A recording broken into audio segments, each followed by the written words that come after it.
For fireworks scenes, you'll want to set the shutter priority mode, keep the flash off, you may need to set the manual focus, you'll need to set the white balance, and you may need to set the timer.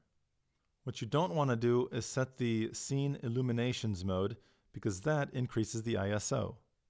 Let's begin by setting the shutter priority mode. Turn your mode dial to S.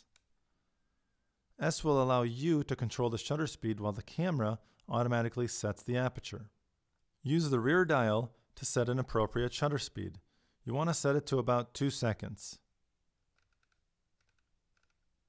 Make sure the flash stays down so it's not being used, unless you're taking a picture of a person in front of the fireworks. Then you want to use it in order to illuminate the person. But in this case, we're going to keep it down. Try using the camera's autofocus first, but if it has a hard time, you can always use the manual focus. Press the manual focus button right here and move over to MF. Press set. Now turn the focusing ring to try and focus on the fireworks. When you turn the focusing ring, the image should magnify in your LCD screen to help you better manually focus.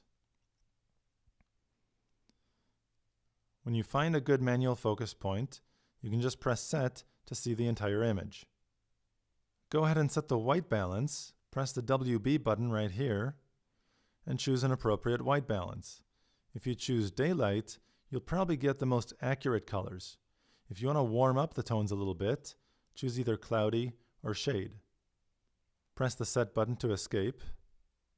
Now with a 2-second shutter speed, you obviously can't handhold the camera, so you'll either have to set the camera down on something steady or use a tripod.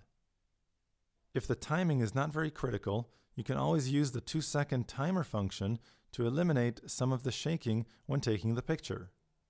Move the drive mode switch to the timer function icon. Now the timer function is listed in the quick menu. Press the quick menu button right here to access the timer function and choose the 2-second timer. Either press set or the quick menu button to escape this menu. With the 2-second timer activated, you'll press the shutter button and then release the camera immediately so it has time to stop shaking before the image is captured. If taking pictures of fireworks becomes a habit, you may want to invest in the remote release cable for this camera. That way, you can avoid using the timer function, the image will be captured instantly when you press the button, and you won't have to worry about camera shake.